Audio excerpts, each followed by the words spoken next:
Hey, hello, it's Ibuka, and today we're going to be taking introduction to Mafia design. Okay, and this is a continuation of the series under design on steroids. Okay, so in this video, I'm going to be teaching you about what I termed Mafia design. Right. So basically, Mafia design it's more or less like a shortcut, right? A shortcut to supercharging your design, right? Things that are more or less counterintuitive, okay? Things that you normally have not heard when relates to design, right? So what this is basically going to do is going to debunk a lot of things that you have known as a newbie, right? A lot of things that ordinary people think should be designed. That's what this course is going to do, right? That's what this topic is going to do exactly. So that's what we call Mafia design, because you are being moved on a very, very fast pace, right? You're moved on a very fast and challenging pace, right? So and this is more or less like a so this is more or less like a secret. So I call it a secret, or if you know about the mafias, right? They have a very strict and coded way of operation, right? So they operate. I mean, when you talk about the drug cartels, Pablo Escobar and friends, so these guys were moving huge ton of illegal drugs, right? But then their their system is being studied in business schools and in the business world generally, because that system worked. Okay, the system worked. So basically, for Mafia design, it's a system that works so well that as a newbie you become more or less, at the very least, an intermediate designer, right? It teaches you basics on design, very, very important things, and that alone will supercharge your design um career. Okay, good. So let's quickly dive in. So what are we going to be looking at in this course? Right, we're going to be looking at, first of all, planning your design. Okay, so planning your design is simply what to do before you ever design anything, right? What happens most times is, a lot of us, when we hear of design, we just go ahead and start designing. So in this, we're going to talk about planning your design, right? We'll talk about the 7 rules of the Mafia designer, and then we'll talk about the Mafia designer websites for inspiration. Planning your design. So there's this thing that usually happens for most newbies, right? Even I myself, I was guilty of this for several years, oh, right? So when you're told, or when someone just calls you over the phone or sends you a message on WhatsApp and says, "Oh, I want you to help me design something," right? So the first thing we do is we open our laptops, and then we just ask, "Okay, what do you want? What are the details you want? Send it to me on WhatsApp," right? Or then we just open your laptop, open Photoshop, and then you go ahead and start designing. Now, you see, 90% of people that call themselves designers, that is exactly what they do, right? In fact, most designers I have met, that is exactly what they do, right? Open your laptop immediately and then you start designing. Now, let me tell you, that is the perfect recipe for failure. Perfect recipe for failure. Now, let me tell you something. Design, I mean, the actual design of the software is easy. All it just needs is just for you to know the tool to use, right? But aside that, the most important thing, or the difficult part of design, is the part before the design, right? How you came up with that idea, right? And that's the most important part of the design, not even opening the software and designing something, right? If you get those parts right, you would produce a very good design. But the moment you miss it out, your designs would always lack that thing, right? Always lack that element, right? So how do you plan your design? Now there's this very straightforward chart, right? It's more or less like a progression on how you should go about planning your design. Now, this is the first thing you should ever do before you open that software to design anything. This is what you should do for all of your projects, right? So, the first is the brief, then you have research, then you have sketch, then you have design, and then deliver. And I spoke about each of these extensively. Now, this is just basically a summary of your design process, right? The process you should take before you finally, from the point when the client contacted you to when you finally give the client the job. That is your design process. Okay, and this is exactly what it looks like, right? Good. So, first of all, design brief. Talk about design brief. What's a design brief? You see, now 90% of designers that I have met, right, a huge number of them don't send a design brief. A design brief is a document containing very short, right, but a description, an appropriate description of what your client wants. Okay, that's what a design brief is. It's short, just an appropriate description of what your client wants. Okay, good. Now, having said that, what are the things you find in a design brief? Now, a lot of designers do not send design brief, but they don't know by doing that they are shooting themselves in the foot. One of the ways of increasing your earnings from a client is by being very professional, right? The moment you tell them, or the moment they tell you, "Oh, I want to design a business card, or I want to design a poster," and then you say, "Okay, hold on, let me send you a design brief," right? I'll send you this brief, you'll just fill in what you want, and then I'll be able to understand you better, right? Good. Now, after reading the design brief, you can then call up the client for clarifications on what you want, okay, or to understand basically from a human perspective what exactly he wants. So what are exactly the constants of a design brief? What are the components of a design brief? First of all, you have an introduction. Okay, everyone that wants you to design for their business, right, the first and most important thing is they have a business, or rather they intend to have a business, and that business, right, has a goal. They have something they do, there's something they're about. So that's what you do. That's the introduction of a design brief, right? Introduction. It describes the business, very short. It's not a long lengthy thing, right? Describes in a very few paragraphs, right, what their business is about.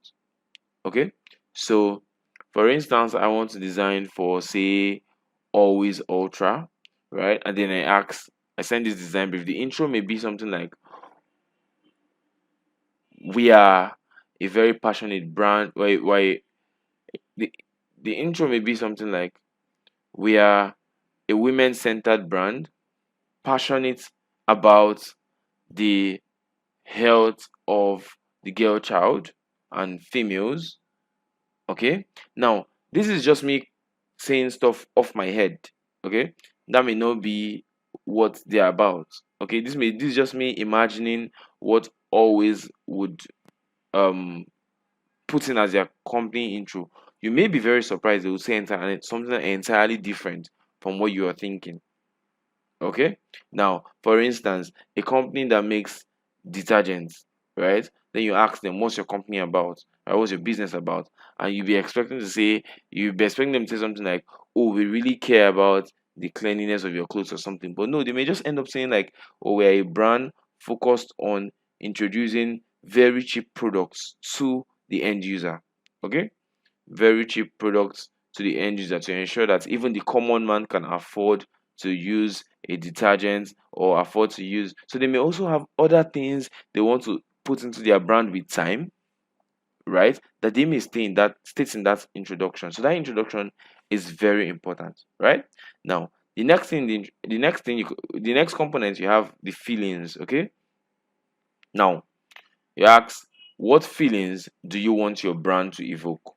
Okay, what feelings? Every brand has a feeling they evoke. Every brand has a feeling they evoke. If you look at Monster, just take a look at this Monster energy drink. Okay, right?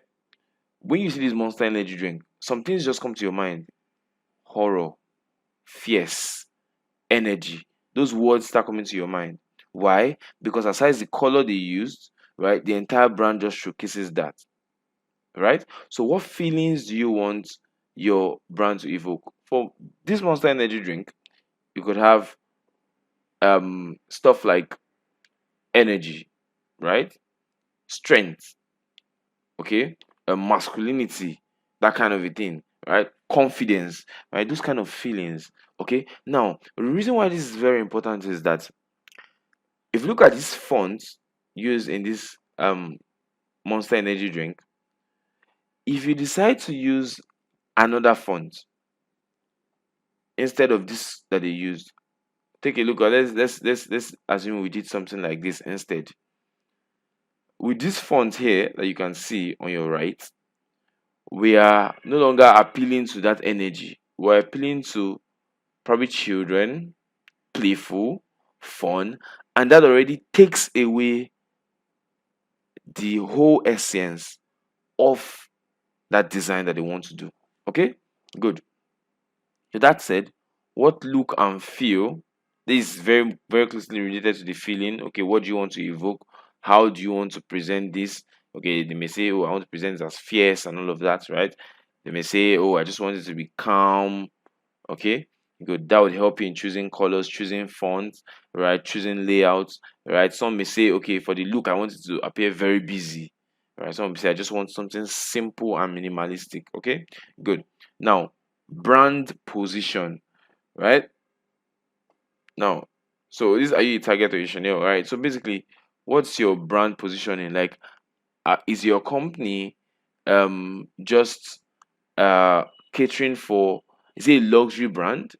Okay, are you catering for everybody? Like, is it a luxury brand, or are you just interested in the middle class, or you're interested in the lowest ebb of the society, right? So that is very important. What's your brand positioning? Okay, how, because if it's luxury, there are colors that basically go well with luxury. Okay, there are fonts that go well with luxury, right? When it comes to luxury, usually minimalistic works, right? But then when you're trying to attract the general public, there's a different feel to that. There is a different design approach to that. That's why your design brief is very important. Okay, so what likes or dislikes? Now, brands usually have their distinct. Okay, this is what I don't want. This is what I want. Right? Some brands may tell you I don't like minimalistic design. Some may say I don't like crowded designs and all of that. Right? So this is what I want. So that's why it's important that that is in the design brief. Okay, so you also ask them about their competition. Okay, and what makes them different from their competition.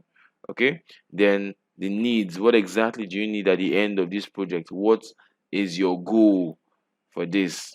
Okay, what is your goal? What do you want to achieve with this design? Okay, then budget. Okay, how much have you allocated for this project? Okay, then timeline. Okay, when do you think you want this project completed? Right, when do you think you want this project completed? Now, if you send in this budget to them, it doesn't necessarily mean that you would charge that budget, right? It's just to have an idea of how the client is thinking. Okay, good. So so basically that's what your design brief entails. Now, if you go to your portal, if you click on files, you see I dropped in a sample of a design brief. Let me quickly show you that. All right, then. So when you come to DOS over here, you click on files, right? So you'd see a sample of the design brief here. You just click this download button to download it. Okay, good. Good. So, having spoken about the design brief, right? The next step after you have done your design brief, after you've sent in your design brief and they have responded, the next step is research. Research.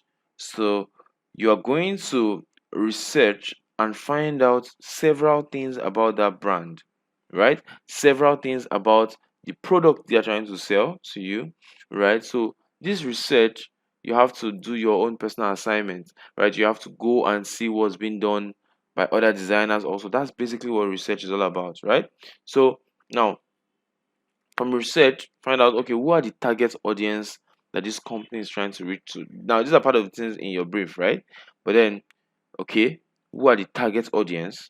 Okay, good. What's the most important message that needs to be passed across? Now, the client has sent you details of his poster, right? Now, he has already given you his brief, you have read it, but then you have to ask yourself, what's the most important message that this person wants to pass across? Okay, because there's something I usually see when it comes to designing some conference posters that I've seen, or maybe like some event posters I've seen. A lot of people would put um say there's a team, there's a sub team. So, and then maybe that's the seventh edition of that particular conference. So a lot of designers I've seen, they will give that seventh edition the most, the biggest, um, the biggest team there. They'll give seventh edition the biggest emphasis, but that's not where the message is in. The message is is in the particular theme of that seventh edition. Okay, the theme of the seventh edition. Let me say for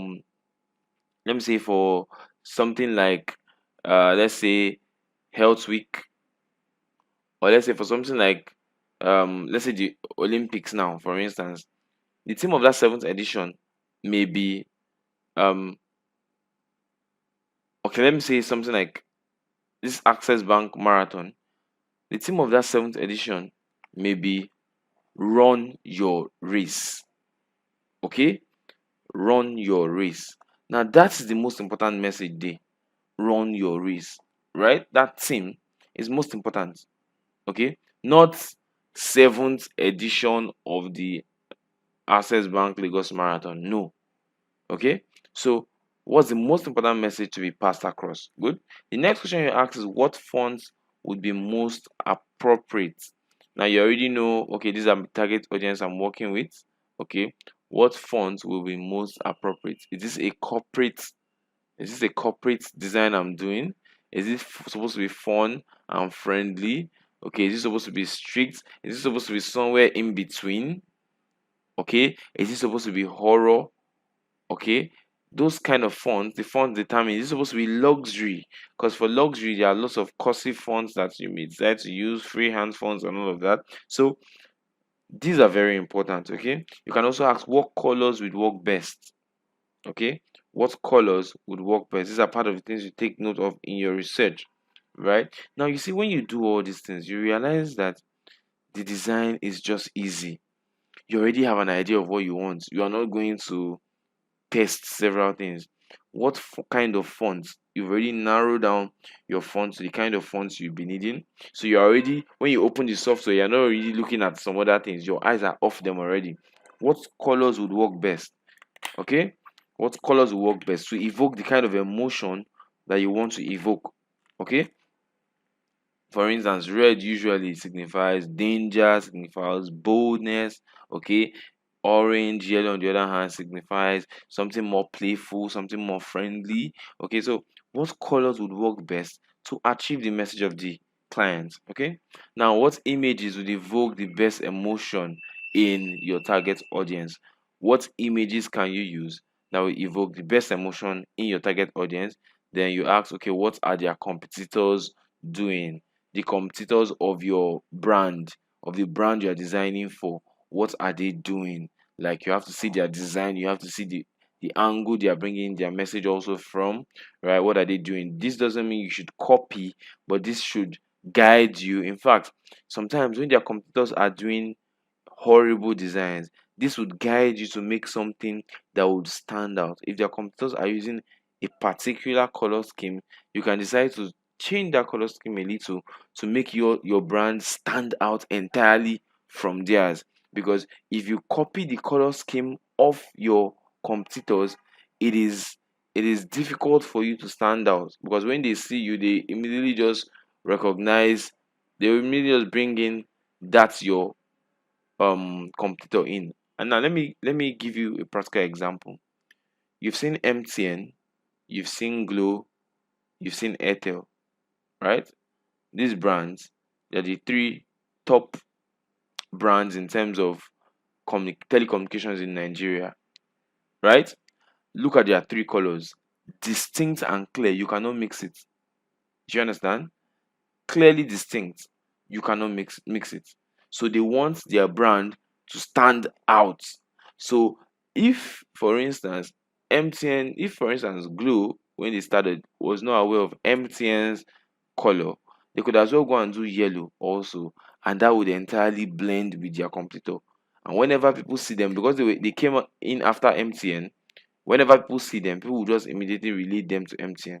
So if you look at these brands, you realize that they are looking at what their competitors are doing and trying to be different, right, in order to attract the same audience. Good. So the next thing is, what is the market trend in that field? Basically the same thing. What is the market trend, right? What exactly is, are they all going classy? Like look at banks now, for instance, are they all going classy? If you notice, most banks these days are trying to attract younger people. Union Bank did their rebrand to attract younger people. Same with Wema Bank, same with FCMB, right? They don't want to be seen as that strict bank that is up there.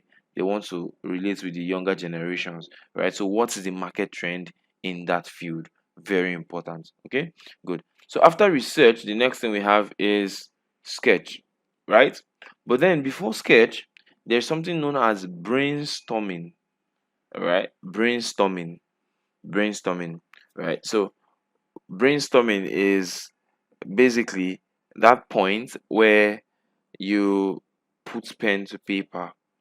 Okay, now you've done your brief, you've researched well enough, then it's time to brainstorm and make a sketch. So, what exactly is brainstorming? Brainstorming is basically collating the ideas you have on paper. Now, brainstorming is a very important part of design, right? It's very important, right? And there's something we work with when brainstorming. It's called a mind map, right? A mind map. What exactly is a mind map? So, a mind map, as the name goes, is a map, right? Showing you related interests to your keyword, related interests. Okay. Now, this is what the mind map looks like. For instance, this is dinner, right? This is someone talking about dinner, right? Now you can see dinner is in the center. Now there's a branch off here that talks about desserts. Okay, there's a branch off here that talks about desserts, right? It talks about coffee, cake, cookies. Another branch off here talks about fast food. It then calls Wendy's, McDonald's, burger, chicken, right? Good. Another one talks about eat out. Now, all these things are all dinner ideas. Okay, that's exactly what a mind map is. That's what brains when you're brainstorming. That's how you work with mind maps. So this is what we call a mind map. Now, let me give you a practical example. Right, practical example is if we're told to design for a farm, right? A farm. Now, our mind map can be something like this. Okay, from a farm, what are the things that come to your mind when you think of a farm? You have plants, right? You have green. Yes, even the color naturally green comes to your mind first when you think of a farm, right? What else? You have soil, right? You have leaves. Now, this is how you're going to draw your mind map on paper. Okay, good. You have animals, you have fruits, you have healthy living. Then from green, for instance, you can have eco-friendly, right? You can also have grass. Okay. Now, then from animals, you can have meat, you can have milk. Okay. Now, this is basically what is a very short and straight to the point mind map, right? A mind map can be a lot more extensive. In fact, this is just for an example. Most of my mind maps are a whole lot more extensive than this. Now, the point is, when you have a mind map, right, after you have researched, when you have a mind map, it gives you an idea of the kind of elements to put into that design. Right? It gives you an idea of the kind of face you can come in from, right? The kind of angle you can come in from in making that design. Okay, for instance, if we're talking about farm, some people may just take a picture of maybe cattle at a ranch, right, to describe the farm. That works. Some may take picture of just the grasses and all that, right? some may take pictures of various plants, some may take pictures of tractors harvesting, right? You see, so now that could also come in here, right? Machineries, you can put tractor and all of that. You could put hoe, cutlass, all those kind of things. So this is what brainstorming does. More and more things. Also, you could just put a picture of fruits, you see, or maybe not even a picture, maybe just an idea of these things, right? Also, you could come from an angle of healthy living. So the mind map grows, it keeps growing, it gives you ideas of images, colors, the angle to come from. That's what the mind map does. Now, I'm sure you've not heard this before. You've probably not heard this before from a lot of other people that tell you about design, because what they just want is, oh, pick up your computer and start designing. These are basics, these are steps that you must follow, right? If you do not do this, your design at the end would not come out very well. Okay, good. Or you can have a very good design that is not functional. Okay, and that is not ideal. So after that, the next stage we'll move to is sketch. Okay, next stage we'll move to is sketch. Now, what exactly, why am I saying sketch? What sketching is what you know it as sketching. You have to decide, okay, the layout of your design. All right, okay, now you have finally decided, or you want to you've done your mind map, you've done your research and all of that. Then you say, okay, now how should this design go through, right? Now you're going to draw on a piece of paper or on a booklet, right? Okay, this is how I want the design to be. Layout, is it going to be landscape or is it going to be portrait? Okay, good. Now, okay, now I've decided, okay, where should the is there an image in this design? Good. Where would the image be? How would the text be arranged? Right? So you're going to decide the layout of your design, right? And ensure you draw on paper. Ensure you draw on paper. Sketch. You don't sketch on your Photoshop. No, that's not the point. The point is to get a paper and decide your layout there. It doesn't have to be one. You could get as many layouts as possible. Then in the end, just decide, okay, maybe I'll develop on one or I'll develop on these two, right? All those things make your work so easy. Okay, they make your work so easy. Okay, now so when you go into the design app, when you go into Photoshop or whatever, right, you do not you're not thinking of, okay, where do I put this? Where do I put that? No, you already have an idea of what to do. Okay, you have an idea of what to do. Good. Now, this is an example of a sketch, right? Someone wants to design for Romeo and Juliet. Okay, he could just decide, oh, I put a picture here, I put a picture here, write Romeo here, write Juliet here. This is a house, write all the other extras underneath here and all that. Or I could just put Romeo, Juliet, put the picture of a boy, put the picture of a girl here, okay? Or Romeo, Juliet, like this just makes your design easy, okay? It puts into perspective what you are going there to do. So you are not just opening the software and you are thinking, you already have an idea of what you're going to do. Good. So after sketching, we have design, right? We have design, and you see, designing is the easy part. I can assure you that designing anything is the easy part. Okay, as long as you have done this work well, all you are basically going to do is just to replicate what you have on paper. All right, all the colors and all that you have said, oh, this is what you're going to use. You're going to replicate all of that onto the software. Right, there are times that I have spent days trying to come up with a concept. The moment I do, designing doesn't take me more than 30 minutes sometimes. A particular day I spend over about 18 hours, because a lot of times I spend a lot of time working, right? So I spend about 18 hours designing, or rather about 18 hours pondering and pondering. I opened the software, tried. In the end, the design that was accepted for that project was what I did under 15 minutes. Okay, so design is the easy part. Okay, good. So after design, you review.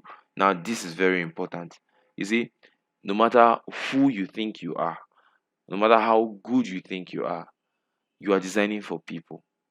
You won't go wrong if you end up asking 5 people, right? What do you think about this design? What do you think about this design? What do you think about this design? So irrespective of how good you are, send the design to people. Let them give you feedback. Now you have to watch the people you send your designs to. Avoid people that are not going to give constructive criticism. Avoid them. Okay? Avoid people that won't give constructive criticism. Oh, this thing is rubbish. Is guy, what's this one that you're doing? Those kind of people will just make you lose trust in yourself. And the truth is that you are going to do lots of rubbish designs when you start. Okay? Accept it, right? You are learning a new skill. Okay? It's fine. I don't expect you to do anything perfect. Just ensure that there are those core things that we have mentioned already, you put them. It's going to make your starting easier. Okay? It's going to make your starting easier. So the least thing you need is someone that's going to put down the efforts that you're already putting in. If you notice, whenever you design and you send to me, I don't go all, oh no, this is very bad. No. Because if I do that, I mean, you're going to lose hope in what you're doing. So what I do is, okay, I first look at the key things that you got there. I like that you use these colors. Your color combination is good. I like that, okay, you took into cognizance of putting the most important information first, but this and this and this and this are the things you need to change. Okay? That's how criticism should be, right? Also, the set of people you choose, ensure you avoid yes men. Okay? Avoid yes men. Yes men are those ones that what they will just do is, it's very fine. This is lovely. Since when do you start designing that you're already doing this? I call them whiners, right? They will whine you to your grief, right? Then by the time you now show that into, by the time other people now see it, then what is all this? In fact, that person may even go behind you and be like, what is this one? So avoid yes men, right? Know those people that will give you the actual truth of reviews. Okay, this is what I think it could be better this way, right? And also how I usually choose the people I give my designs to review, right? Usually when I see someone who has a good fashion sense, right? Knows how to combine colors well, knows how to dress well. Those people usually, not all the time, usually those people they have they give good reviews on design, right? When I see people that are bold and they like to say their opinion, right? I mean, people that are very expressive, I like to show them my design. Okay, what do you think about this, right? So have a group of at least 5 people before you send out any design. Show it to at least 5 people, right? Initially, you may not be getting the kind of um reviews you want. You might have done something awesome in your head, but then it's just in your head. Let other people tell you what to do. Like they're not exactly telling you what to do, but they're telling you the way they feel. Okay, that would help you, right? That does not mean you take every criticism you get. It doesn't mean you take every advice you get, because else you may end up doing 10 different designs and in the end those people will not like it. So what you do is ensure that you listen to what they have said, especially for those comments that are consistent across these people. Several people are saying the same thing. Take note of that. Okay, so always run reviews of your design, then you deliver. I spoke about delivery and how to deliver, the formats to use in that chapter of this course. So let's go in. Now the next thing we're going to talk about is the 7 rules of the Mafia designer. 7 rules of the Mafia designer.